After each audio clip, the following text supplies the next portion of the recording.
Bismillahirrahmanirrahim. Assalamualaikum warahmatullahi wabarakatuh.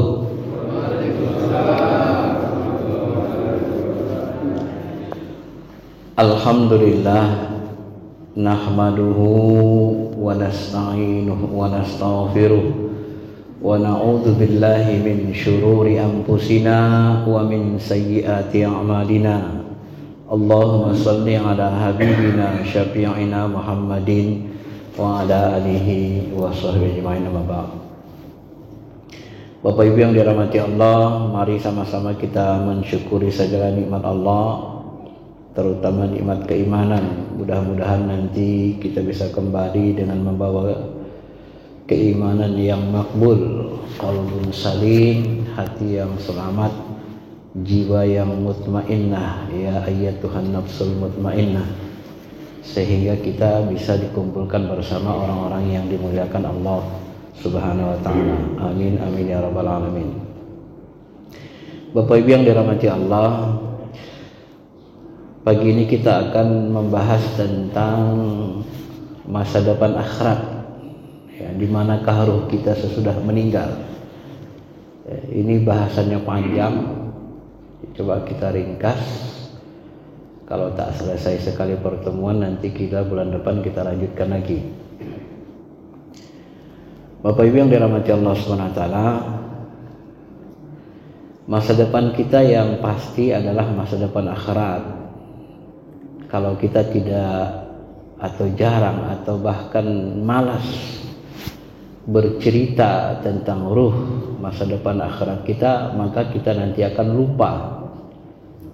Akhirnya kita fokus kepada kehidupan dunia, padahal di dunia ini kita tidak lama-lama, 60-70 tahun, dan pada akhirnya kita akan mengalami penyesalan yang tak bisa diulang kembali. Nah, ini kita ambil dari beberapa kitab, hadis-hadis dari kitab Ibnu Qayyim, Tazkirahnya Imam Al-Qurtubi, kemudian beberapa kitab tafsir ketika menafsirkan ayat, dan juga pendapat guru-guru mursyid-mursyid kita. Dalam satu hadis yang sahih, yang panjang, ya, ini sering saya ceritakan, dari Al-Barak bin Ajib radhiyallahu anhu. Beliau menceritakan, kami pernah mengiringi jenazah seorang Ansor. Jenazah ini dibawa ke kubur. Setelah dikuburkan, mereka sahabat duduk di sekitar Nabi kita Muhammad SAW. Suasananya hening, kepala tunduk, seolah-olah di atas kepala kami ada burung. Saking heningnya tunduknya. Lalu di tangan Nabi ada ranting, beliau tusukkan ke tanah ranting, kemudian beliau melihat ke langit. Setelah melihat ke langit, beliau tunduk, kemudian lihat lagi ke langit sampai 3 kali. Lalu beliau mengatakan, ista'izu billah min azabil qabr marratin aw salasa, Allahumma inni a'udzubika min azabil qabr. Beliau mengatakan, mintalah perlindungan kepada Allah dari azab kubur, wahai sahabat. Beliau mengulanginya sampai 3 kali. A'udzubillahi, ya Allahumma inni a'udzubika min azabil qabr. Nabi menyuruh sahabat berdoa minta perlindungan dari azab kubur. Karena Nabi melihat ke langit sampai 3 kali kan, ke bawah. Okay. Beliau sedang memandang sesuatu yang terjadi dengan ruh tadi. Nah, dalam hadis yang panjang ini ceritakan, beliau mengatakan seorang hamba mukmin jika berpisah dengan dunia menuju akhirat, maka malaikat mendatanginya dari langit dengan wajah yang putih. Wajah mereka layak sinar matahari terang, datang dari langit. Mereka bawa kain kafan dari surga dengan hanut wewangian, ya. Kemudian mereka duduk di sebelah mayat tersebut. Kemudian malaikat maut hadir dan duduk dekat kepalanya. Jadi malaikat maut itu duduk di dekat kepala sang mayit. Nah, orang yang beriman ini dipanggil jiwanya. Wahai jiwa yang baik, ya, kembalilah engkau menuju ampunan Allah. Nah, ini yang disebut dalam Al-Quran, ya ayyatuhan nafsul mutmainnah, wahai jiwa yang tenang, irji'i ila rabbiki radiyatan mardiyah, kembalilah. Ya. Nah, bahasa guru-guru kita, kalau orang soleh, orang beriman, meninggalnya itu, kematian itu adalah undangan. Yuk kembali yuk, ya, seperti diundang, diajak. Kalau orang kafir, meninggalnya, matinya adalah panggilan, ya, atau perintah, pulang, dipaksa gitu kan. Nah, tapi kalau orang beriman diundang, ayo kita pergi yuk, kembali. Udah waktunya untuk pulang. Ya ayyatuhan nafsul mutmainnah. Maka ruhnya pun keluar seperti cucuran air dari mulut kantong kulit kendi. Ini air dari kulit kendi, ceret itu keluar seperti menetes gitu. Keluarlah ruhnya itu. Lalu diambil malaikat maut. Ya. Kemudian 2 malaikat lagi itu tadi yang bawa kain kapan dengan wewangian hanut dari surga, mereka ambil dari tangan malaikat maut, kemudian mereka balut, ya, pakai kafan ruhani, ya, kafan ruh. Ya. Maka terciumlah bau yang sangat wangi. Semua bisa mencium, kecuali manusia dan jin. Manusia pun bisa mencium kalau dibukakan Allah kasab penciuman kita. Maka nanti sebahagian guru-guru kita dan teman-teman kita itu ketika orang mau meninggal, dia akan nyium wangi sekali kamar itu.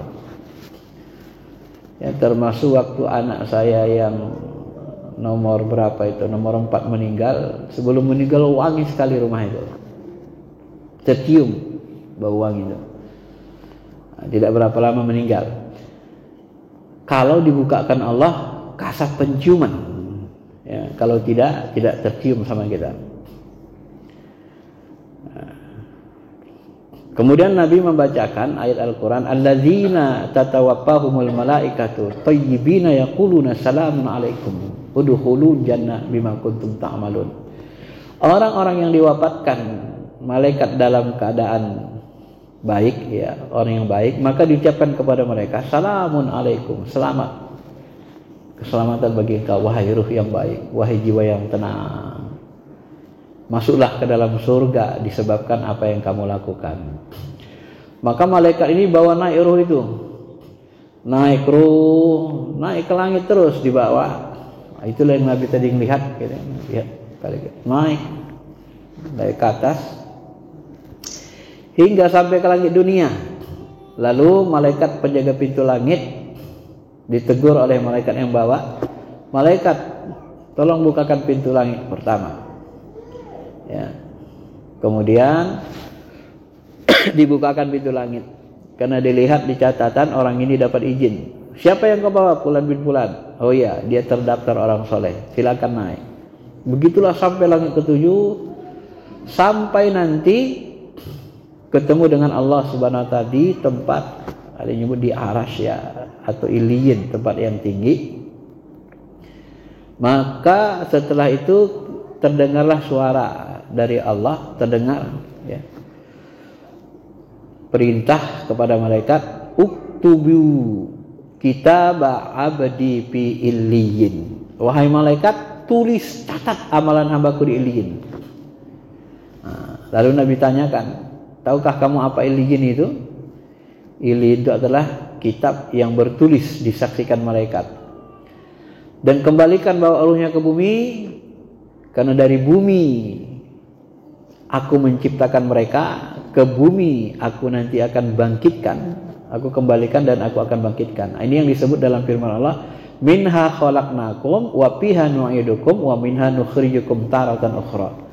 Ya, dari tanah bumi kami menciptakan kamu, di dalam bumi, ke dalam bumi kami kembalikan, dikuburkan, dan dari bumi kalian akan dibangkitkan nanti hari berbangkit. Maka dikembalikanlah ruh ke jasadnya, kemudian mayit mendengar suara sandal. Nah, inilah beberapa sandal tadi yang itu Nabi tadi kan masih dikubur itu kan, dia lihat. Setelah pergi beberapa langkah, 7 langkah atau 6 langkah, terdengar sama dia suara sandal orang pergi. Kemudian datanglah malaikat Munkar dan Nakir. Warna malaikat ini hitam biru. Ya. Kadang-kadang masyayikh kita sering melihat orang waktu sakaratul maut itu ada yang sering datang itu bentuknya hitam tegap gitu ya. Agak jarang-jarang, kecuali orang tarekat, kata beliau yang hadir itu bagus, banyak bagus diperhatikan. Kebanyakan orang biasa itu yang datang waktu mau meninggal hitam, yang malaikat maut, seperti malaikat mautnya itu membentuk sosok yang seram gitu ya. Wallahu alam apakah itu malaikat atau tidak, tapi menurut sebagian guru kita kasat mereka begitulah yang mereka lihat ya. Kemudian datang 2 malaikat, ini warnanya hitam biru dalam riwayat ini. Nah, ini Munkar Nakir. Lalu mereka orang beriman ditanya, "Marrabbuka?" Ya. "Man dinuka?" Apa agamamu? Siapa yang diutus kepadamu? Siapa rasulmu? Bagaimana tingkah lakumu, amalanmu? Nah, orang-orang yang amalnya baik, soleh, dia akan menjawab dengan mudah. Ya, jadi yang menjawab di situ ruh. Kalau ruh kita tunduk, patuh, ikhlas, suci, bersih, maka ruhani kita bisa menjawab dengan mudah. Dan Allah Subhanahu wa taala yusabbitullahu alladzina amanu bil qauli tsabit fil hayatid dunya wa bil akhirah. Inilah dibacakan Nabi. Allah Subhanahu wa taala meneguhkan iman orang yang beriman dengan ucapan yang teguh, ucapan keimanan tadi. Orang beriman ini teguh pendiriannya, kuat keyakinannya, maka ketika di alam akhirat, di alam kubur, barzah pun dia teguh, dia jawab itu dengan mudah. Ya. Sehingga dia bisa menjawabnya dengan mudah. Lalu muncullah suara dari langit. Nah, itulah tadi mungkin Nabi melihat lagi ke atas sampai 3 kali kan. "Hambaku benar, bentangkan untuknya surga, beri pakaian surga, bukakan pintu surga untuknya." Ya. Jadi surga itu dibukalah hijab surga alam akhirat, walaupun di barzah kita kan dibukalah hijab surga, sehingga terlihatlah surga itu sejauh mata memandang, mewah, hebatnya, luar biasanya. Lihatnya aja sudah senang kita, belum lagi menikmatinya. Nah, ini yang dialami orang-orang beriman. Ya. Maka dia pun akan mendapatkan angin dari surga, wangi-wangi surga, terciumlah wangian surga itu karena dibuka hijabnya. Sampailah ke alam ruh, alam barzah. Dan kuburannya pun meluas sejauh mata memandang. Dia melihat ruh kuburannya, lehernya mengeluas. Setelah itu datanglah orang yang berwajah bagus, pakaian bagus, wangi. Lalu dia bilang, kabar gembira, menyenangkan, kabar gembira ridha Allah dan surga yang penuh kenikmatan abadi. Inilah hari yang dulu kamu dijanjikan untukmu. Inilah hari yang kamu dijanjikan dulu. Lalu ruh orang meninggal ini, orang beriman ini, heran dia, ini siapa datang? Ganteng, wangi, tampan.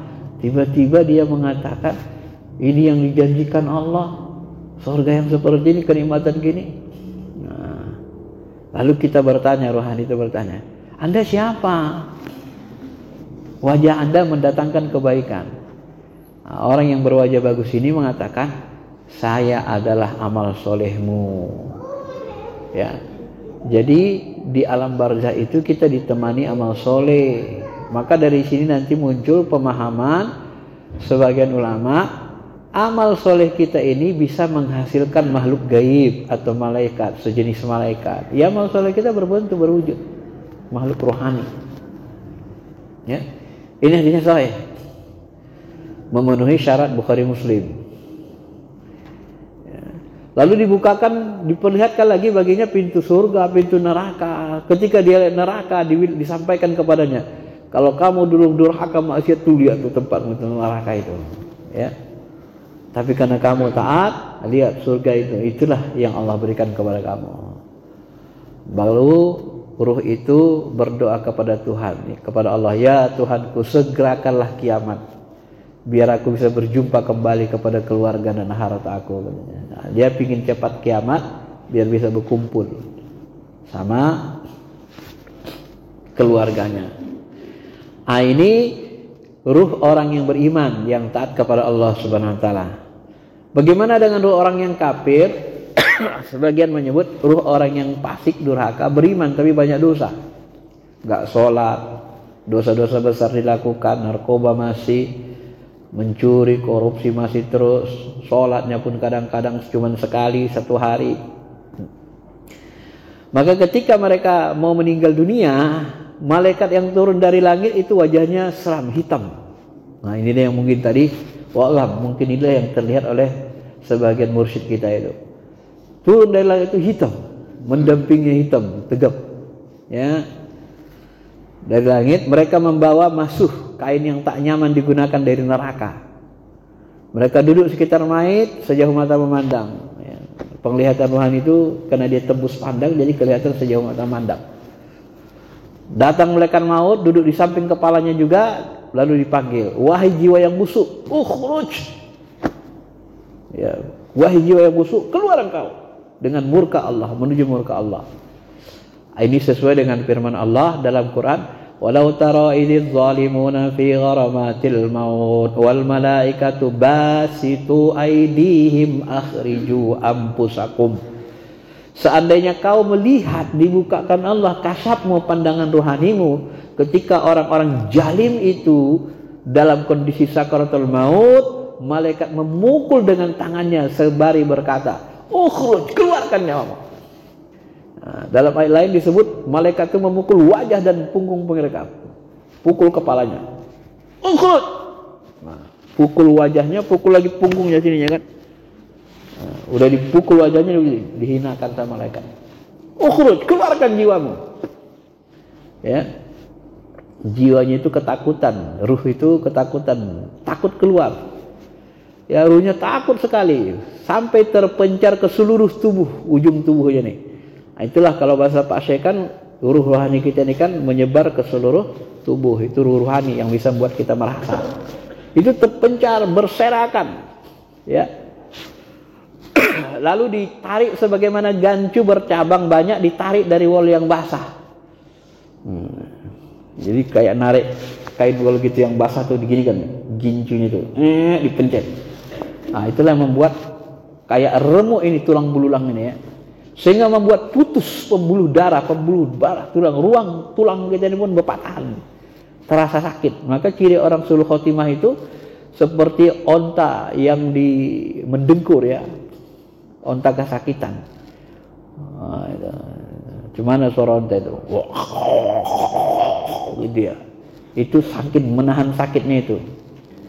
Nanti kalau ibu, bapak sesekali melihat orang mau meninggal sakaratul maut, tandailah itu. Nanti ketemu kita itu. Saya beberapa kali menyertai orang yang sakaratul maut, ketemu saya itu. Itu orang-orang berdosa begitu. Ya. Nah, maka setelah keluar diambil malaikat dua tadi yang dari langit, dari malaikat maut, diberi masuh kain jelek dari neraka. Maka dibawalah. Itu baunya sangat busuk. Di langit pertama malaikat bukakan pintu langit. Apa kata malaikat? Tidak bisa. Ini ruh Fulan bin Fulan, ini ruh busuk.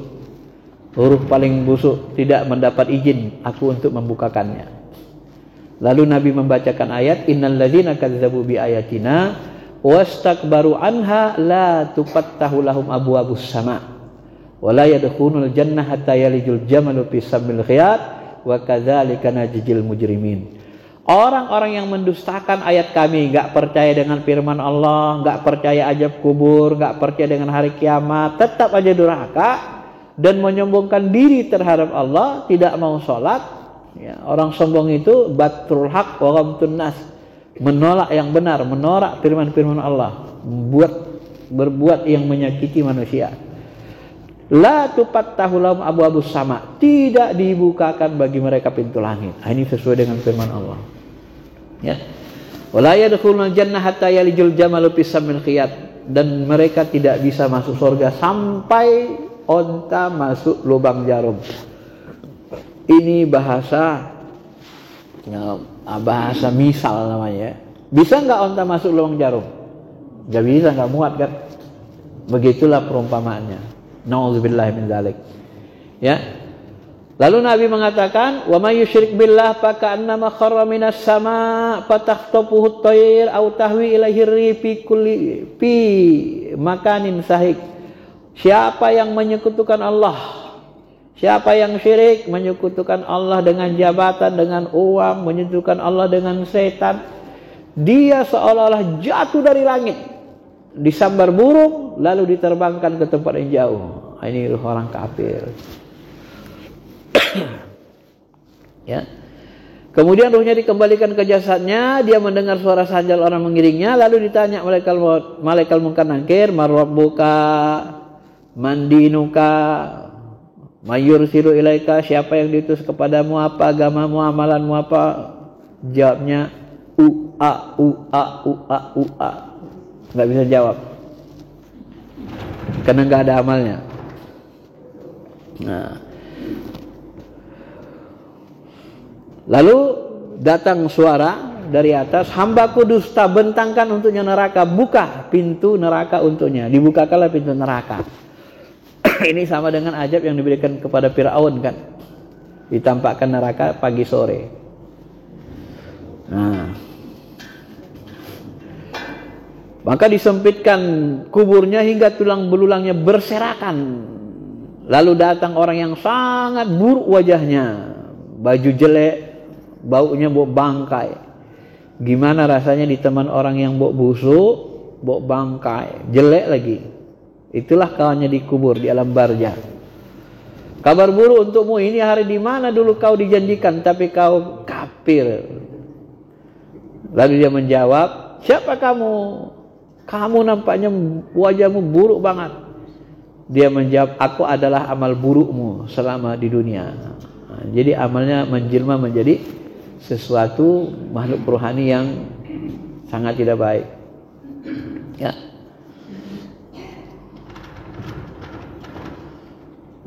Maka dia sangat menyesakkan rohaninya itu, kemudian diserahkan kepada makhluk yang buta, tuli dan bisu.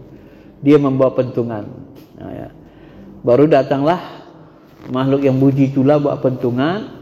Andai dipukulkan ke gunung niscaya dia akan jadi debu. Kemudian benda itu dipukulkan ke mayit yang kafir tadi, dia menjadi debu. Lalu Allah kembalikan seperti semula. Dan dia pun memukulnya lagi, berteriak sangat keras. Semua makhluk dengar kecuali jin dan manusia. Lalu dibukakan untuknya neraka dan disiapkan tempatnya di neraka. Ya Rob, jangan kau buat kiamat. Nah, takut dia hari kiamat lebih parah lagi siksanya. Inilah hadis yang diriwayatkan banyak ulama hadis termasuk Ahmad, Abu Daud. Ya, hadis ini memenuhi syarat Sahih Bukhari Muslim, hadis Sahih Bukhari Muslim. Nah, dalam hadis ini disebut hanya 2 macam saja proses kembalinya kan. Lalu bagaimana dengan yang lain? Nah, Ibnu Qayyim coba membahas dalam kitab Ruh. Tadi saya cek dia ada masalah nomor 15 dalam kitab itu, terjemahannya itu. Ada banyak hal. Nanti kalau kita kumpul-kumpul ayat, Al-Quran, hadis, ruh orang sesudah meninggal ini banyak, kondisinya beda-beda. Ada yang disiksa, diteror, diperlihatkan neraka pagi petang. Ini seperti ruh Fir'aun. Dalam surah Al-Mu'min ayat 45 sampai 46 disebut, "Fawaqahullahu sayyi'at ma makaru wa haqa bi ali fir'aun su'al azab an-naru yu'raduna 'alaihim ghuduwan wa 'ashiyya." Ini dia. Ya. Maka Allah melindunginya orang beriman dari berbagai kejahatan tipu daya Fir'aun, sedangkan Fir'aun beserta kaumnya dikepung seburuk-buruk azab. Apa azab mereka? Neraka diperlihatkan, yu'raduna 'alaiha. Diperlihatkan kepada mereka ghuduwa wa 'ashiyya, pagi dan petang. Pada hari terjadinya kiamat, maka dikatakan kepada mereka, udkhulu ala fir'aun asyaddal azab. Masuklah kalian ke dalam azab yang sangat pedih. Jadi salah satu siksa kubur itu diperlihatkan azab terus menerus pagi dan petang, dia terasa tersiksa ya. Panas neraka itu pun dia dibukakan hijabnya, panasnya pun nyampe. Itu yang dialami orang kafir. Kemudian kalau dalam surah Yasin disebutkan Allah Subhanahu wa taala, ya, dalam Al-Qur'an, "Memba'asana mim marqadina", gitu kan. Ini orang yang tidur. Sebahagian orang dalam kubur itu ada yang tidur. Ya.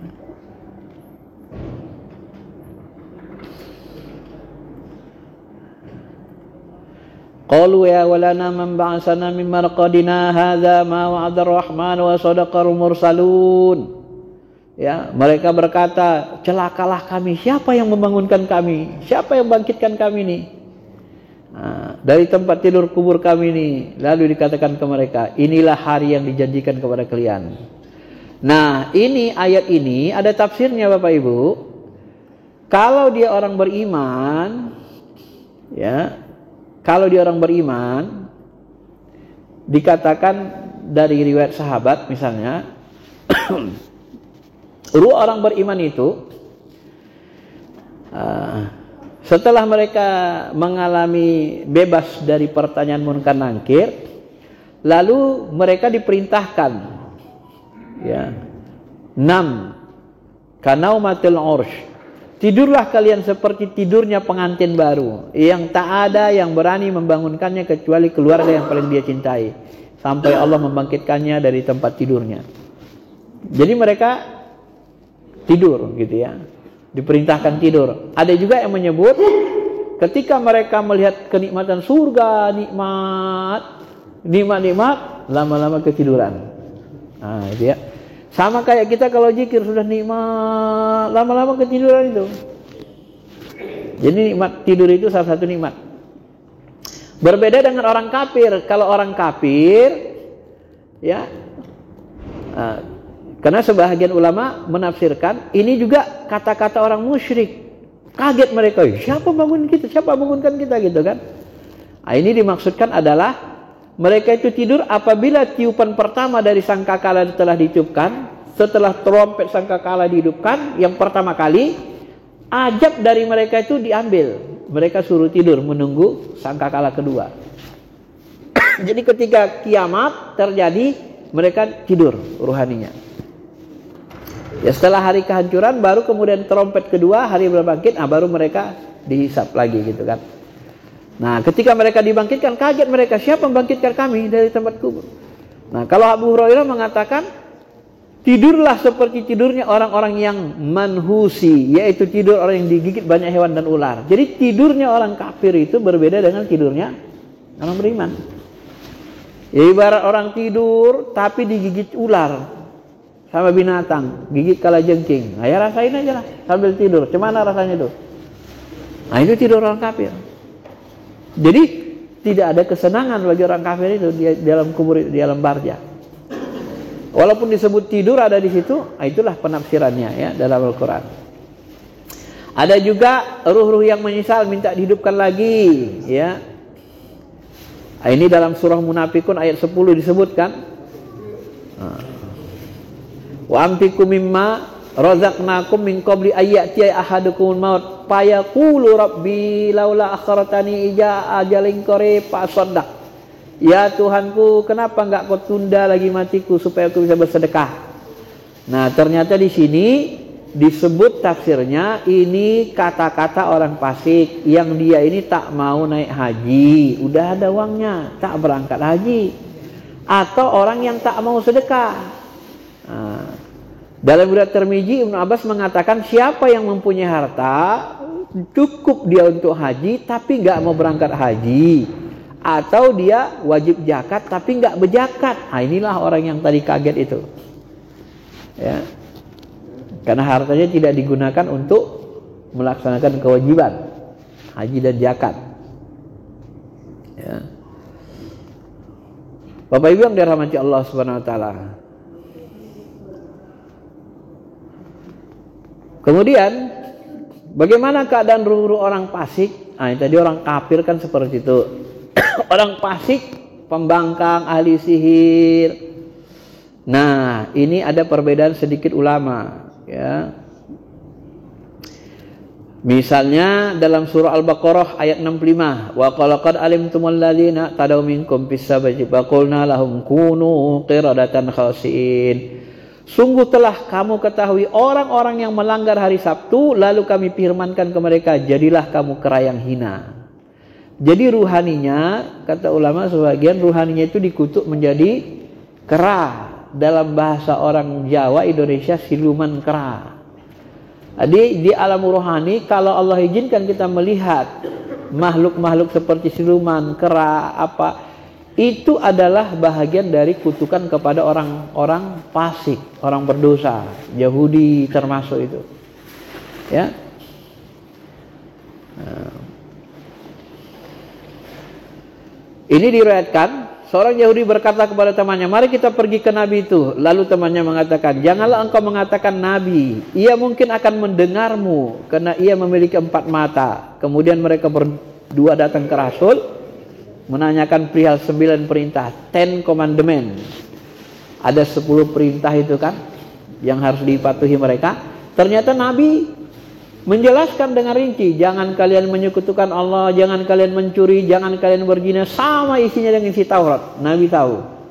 Akhirnya karena Nabi tahu isi Taurat itu, ya 10 perintah itu, lalu mereka percaya engkau benar bahwa engkau adalah Rasulullah. Mereka masuk Islam, Pak.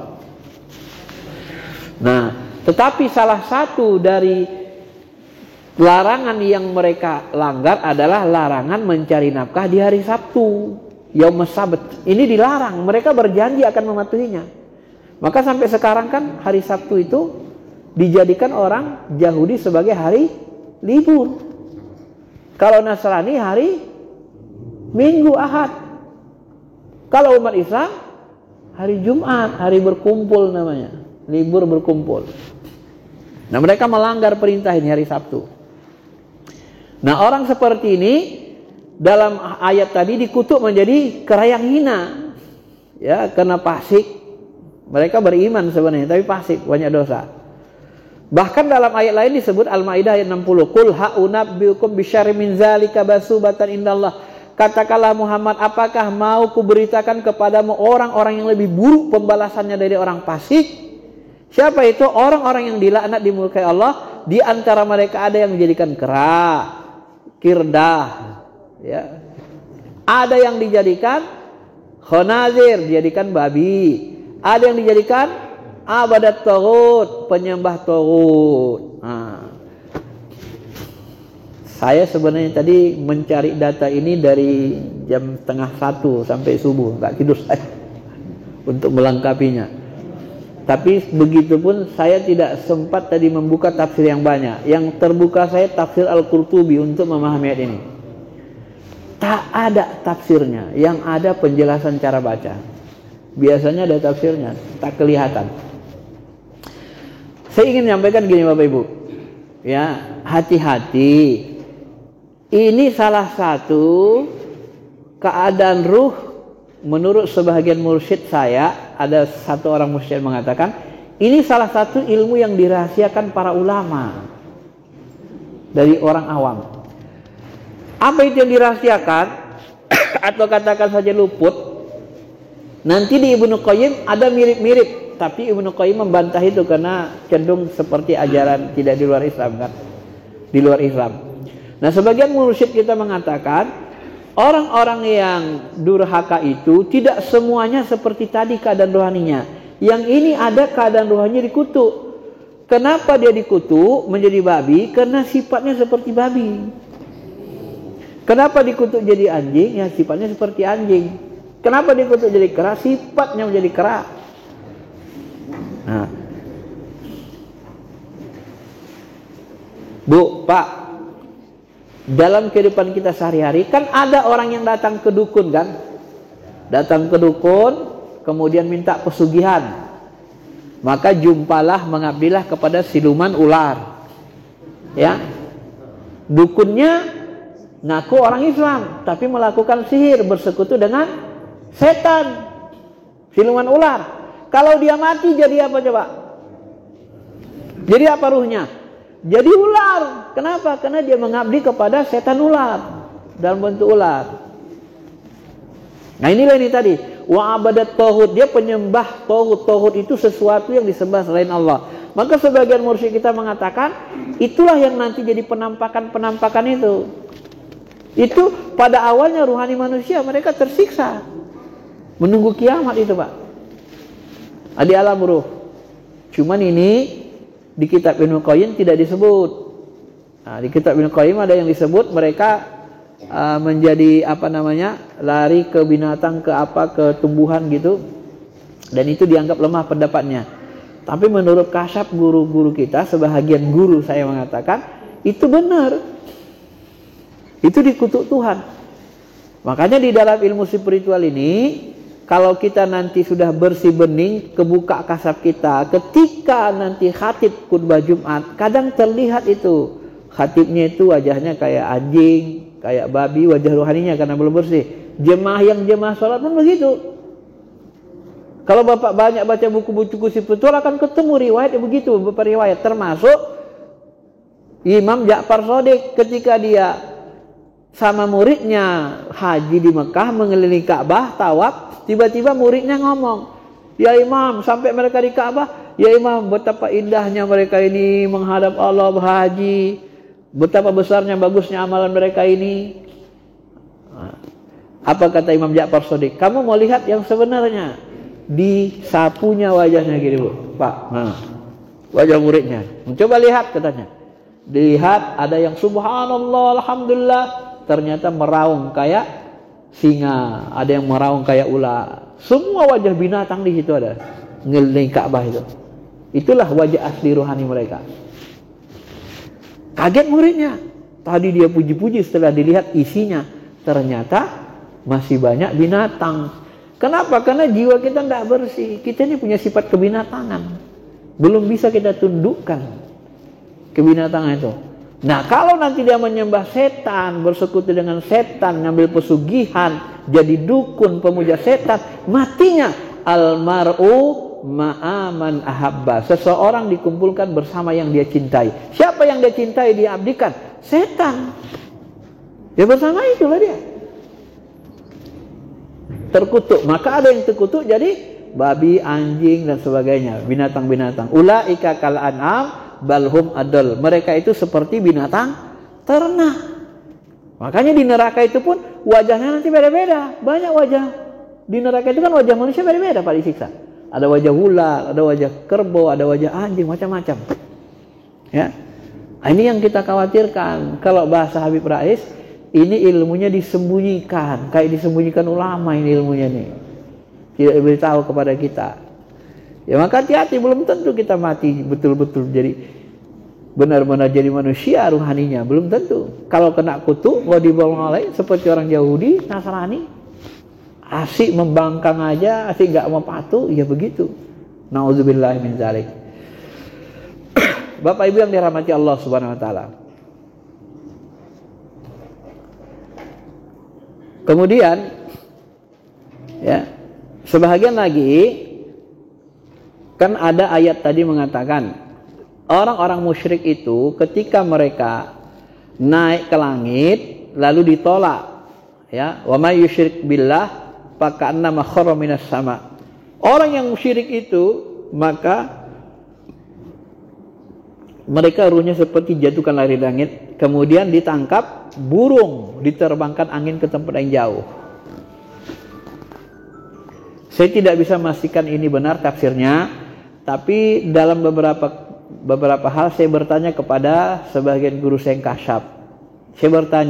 Saya tanyanya begini, Tuan, kalau ruh orang kafir yang sudah meninggal, oh ini orang kafir udah meninggal, tapi dia orang baik, kan ada orang kafir ini baik sama tetangga, ruhnya di mana?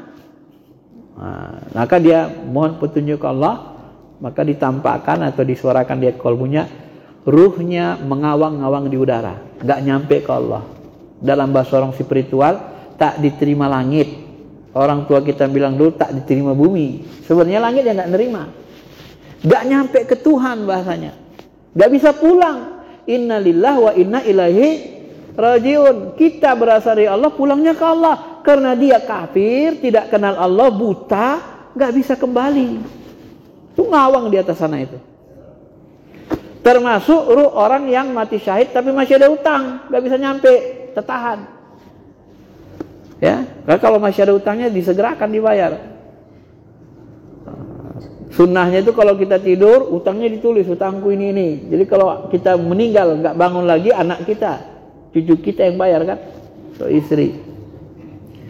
Nah, ini hati-hati. Ini orang kafir, ya. Kalau orang kafirnya durhaka, fasik, banyak buat dosa, nah itu mereka seperti tadi ditampakkan neraka.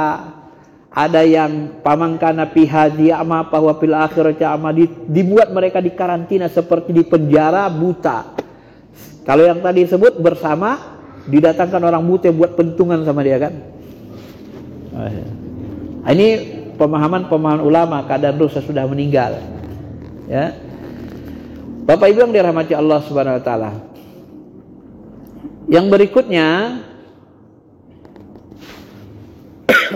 kalau ruh orang fasik, orang beriman, banyak buat dosa besar, ruh penjina ini berada di tungku api. Ini yang dilihat sahabat dalam hadis Sahih Muslim ketika diperjalankan malaikat. Kemudian ruh orang yang meninggalkan sholat, belum sholat tidur, lewat sholatnya, belum sholat tidur, lewat sholatnya, itu kerjanya tiap hari. Ini nanti dia berada ruhnya di sungai darah. Dia nyebrang, ditepuk kepalanya sampai pecah. Ya, nyebrang lagi ke sana, tepuk lagi kepalanya sampai pecah. Itu artinya kena degilnya. Disuruh sholat, pangkahnya tidur kan. Azan pun ngoro aja tiap hari. Nah, ini bahaya meninggalkan sholat yang waktu. Nah, bagaimana ruh orang yang mati syahid? Ruh orang yang mati syahid, la tahsabanna alladzina qutilu fi sabilillah amwat bal ahyaun inda rabbihim yurzaqun. Mereka mendapat rezeki. Apa rezeki yang mereka dapat? Ya. Mereka hidup mendapat rezeki. Apa yang mereka dapat? Nah, di dalam beberapa hadis dikatakan, orang-orang ini, mereka itu ruhnya berada dalam perut burung hijau. Jadi, ini mohon maaf nih. Kalau yang saya pahami tadi analisisnya, orang yang mati syahid itu ruhaninya menempati burung hijau. Jadi burung hijau itu seperti wadah untuk ruhnya. Disitulah mereka terbang ke sana kemari bebas, keluar masuk surga.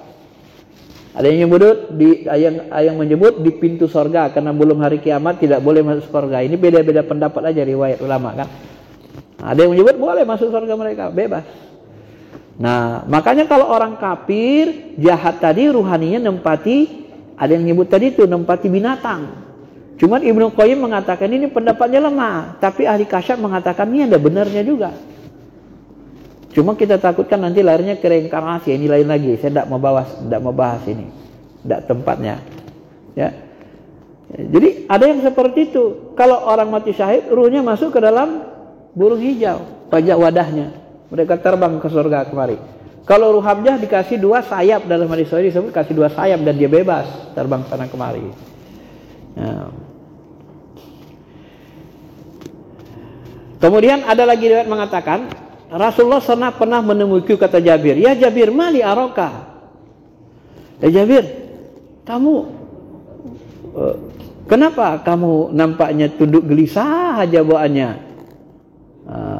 Munakisan muhtaman. Lalu Jabir menjawab, ya Rasulullah, ayahku gugur dan dia meninggalkan istri dan anak serta utang. Ayahku gugur dalam pertempuran. Lalu Allah Subhanahu wa taala ya menurunkan ayat tadi ya, wala tahsabanna alladzina qutilu fi sabilillah, mengatakan ayahnya itu ya di surganya Allah.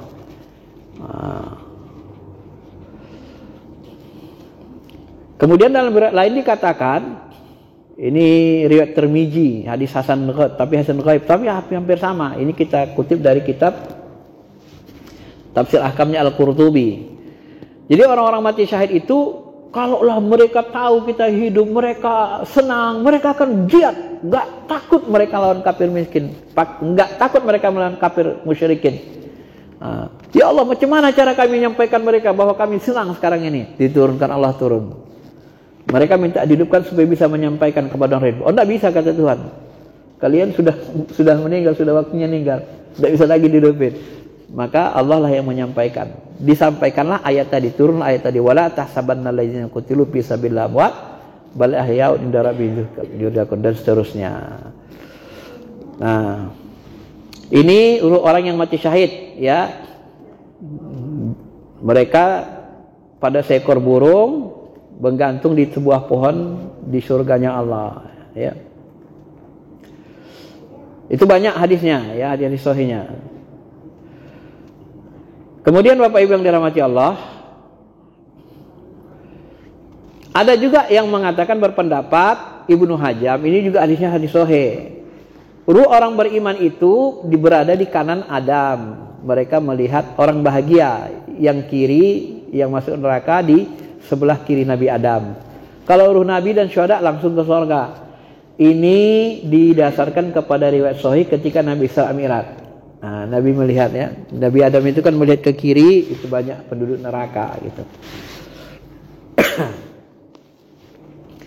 Sebagian lagi mendapat ruh orang beriman itu di sorga. Ini diambil dari Al-Waqiah. Amma ingkana minal muqarrabin farauhu wa raihan wa jannatun na'im.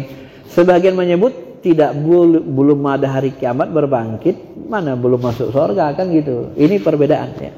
Ada memahaminya. Cuman kalaupun disebut masuk sorga, sebenarnya di alam barzah itu, kalau disebut sorga itu lebih cenderung sebenarnya kenikmatan. Sorga itu isinya apa?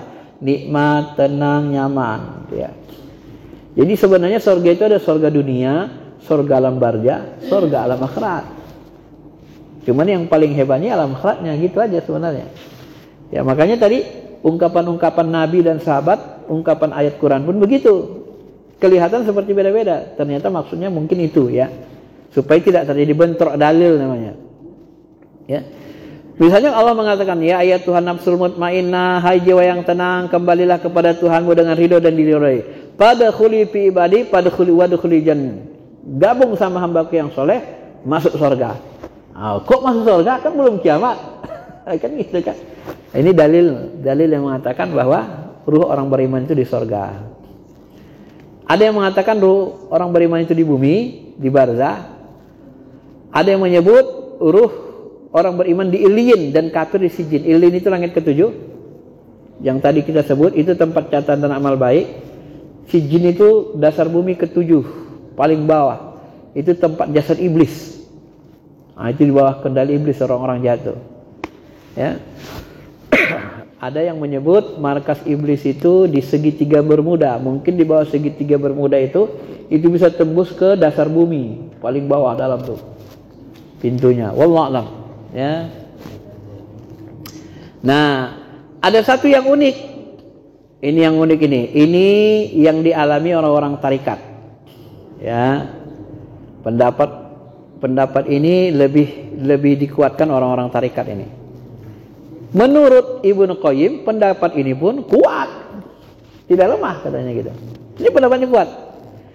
Nah, dia katakan, Salman Al-Farisi mengatakan, ruh orang beriman yang sudah meninggal berada di sisi kuburnya, di barzakh, di bumi. Alam barzakh itu alam antara akhirat dengan bumi.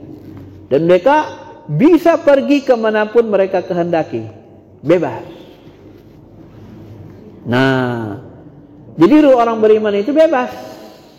Kebebasan itu bagian dari surga. Ini yang banyak tidak disampaikan. Jarang-jarang sampaikan. Bahkan Imam Malik pun sama dalam kitab Ibnu Qayyim mengatakan, aku pernah mendengar ruh itu dilepaskan sehingga dia bisa pergi kemanapun dia kehendaki. Dia dapat surga, dapat kenikmatan di alam barzah itu. Senang, mau ke surga, kenikmatan kemana itu bebas. Makanya Nabi Muhammad ketika Isra Mi'raj, ketika Isra lihat ruh Nabi Musa di atas kuburnya sholat. Itu kan ada sahih. Ketika Mi'raj naik ke atas, lihat lagi Nabi Musa di langit. Di langit. Nah, jadi tadi dikubur, sekarang di langit, itu pindah-pindah bebas. Ya. Nah, jadi ruh itu bebas. Nah, ini banyak dipegang orang tarikat. Nah, supaya jangan jadi fitnah, ya, ada dalilnya dan ini kuat kata Ibnu Qayyim. Imam Malik juga ngomong kayak gitu. Ya, termasuk Ibnu Abil Bar mengatakan ini yang paling sahih. Ruh orang meninggal itu ada di alam barzah, serambi makam, diperlihatkan pagi dan petang, tempatnya surga atau neraka tadi itu. Nah, ini yang paling sahih menurut Ibnu Abil Bar, ya. Walaupun tadi ada yang sahih.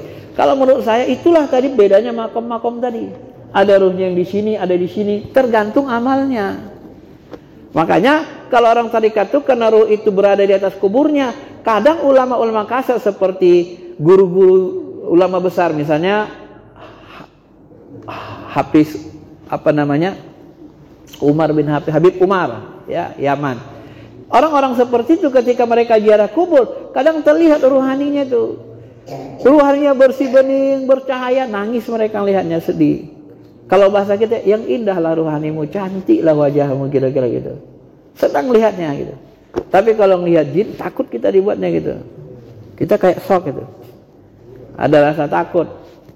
Nah, kalau melihat ruhani para wali, itu kita menangis, sedih, ingat Allah.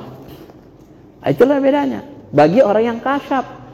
Maka orang ziarah kubur itu, kenapa suka ziarah kubur jaga makam wali? Sebenarnya karena itu. Cuman kan orang yang nggak belajar spiritual, nggak mendalami ilmu ruh ini dianggaplah nanti nyembah kubur, nyembah wali. Masa ruh wali jadi saingan Allah Ta'ala? Ngapain pula lah ruhani? Ruh wali jadi saingan Allah Ta'ala. Gimana pula cara mikirnya itu?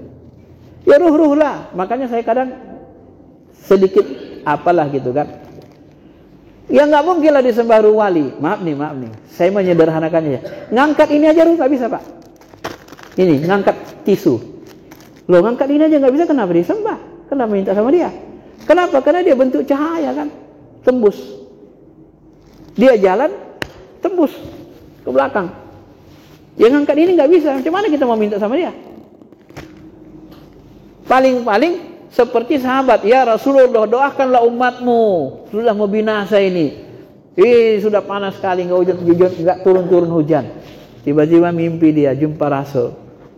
Salam, nanti hujan turun. Salam sama Umar, bersungguh-sungguhlah mengurus umat Islam. Nah, disampaikan sahabat kepada Umar, nangis Umar bin Khattab. Nabi kirim salam. Artinya apa? Ruh itu dengar, ruh Nabi dengar. Dia paling tinggi nanti orang tarikat itu paling begitu, Syekh, doakan aku kepada Allah. Bukan minta ke dia, tapi minta didoakan. Itu paling tinggi yang dibolehkan. Doakan aku ya kepada Allah supaya kabul doaku, atau aku doa aminkan. Udah, semua ruh pun mintanya ke Allah, kita pun mintanya ke Allah, bukan kita minta ke ruhnya. Nah, cuman kan orang-orang yang sebelah itu, tetangga kita, kadang-kadang ruh para wali itu disamakan dengan siapa coba? Dengan berhala. Kalau kita berwasilah sama mereka, kita doakan sampai itu Quran Fatihah kita bacakan. Nanti baca di kitab Ruh Ibnu Qayyim, di kitab Tazkirah Imam Ahmad bin Hanbal, bacalah ini, bacalah Imam Uzatin, bacalah, hadiahkan kepada makhluk kubur. Itu sampai, kata Ahmad bin Hanbal. Katanya mazhab Hambali, tapi nggak pakai pendapat ini kan. Mereka nganggap nggak sampai. Nah, ketika kita ziarah makam wali, kita hadiahkan sampai. Ketika kita sampai, tersambunglah ruhani kita bahasanya. Ya namanya kita negur. Kita negur, assalamualaikum ya ahlal kubur. Ya dengar dia. Dalam hadis suruhnya jawab, waalaikumsalam. Dia jawab. Cuman kita nggak dengar, kecuali dibukakan kasab pendengaran, baru dengar kita. Kalau enggak ya nggak dengar. Ya. Nah, makanya ketika orang tarikat ziarah makam wali, misalnya masuk ke Syekh Abdul Harrakan, ya, bagi orang yang kasab, ya ketika ziarah di situ, ya kadang ruhani syekh di situ ada, di atas kubur itu kelihatan. Ya, saya kadang-kadang terpaksa harus membongkar ini supaya tidak disalahpahami. Ada dalilnya, ada. Karena alam barzah itu di balik ruang kosong ini juga. Ya hadir di situ, bagi orang kasab kelihatan. Ya sudah, bukan kita berdoa minta, ya Syekh tolonglah sehatkan anak aku. Tidak begitu, dia nggak bisa. Wah, ngangkat ini mau saja nggak bisa kok, ngangkat pisau nggak bisa dia. Dia kan sifatnya rohani. Tapi karena dia orang soleh, dekat kepada Allah, ya kalau dia bantu kita doakan, terkabul, dikabulkan oleh syukur. Kan begitunya. Atau diaminkannya doa kita di sisi kubur. Ini saya detailkan gini supaya jangan salah paham Bapak Ibu.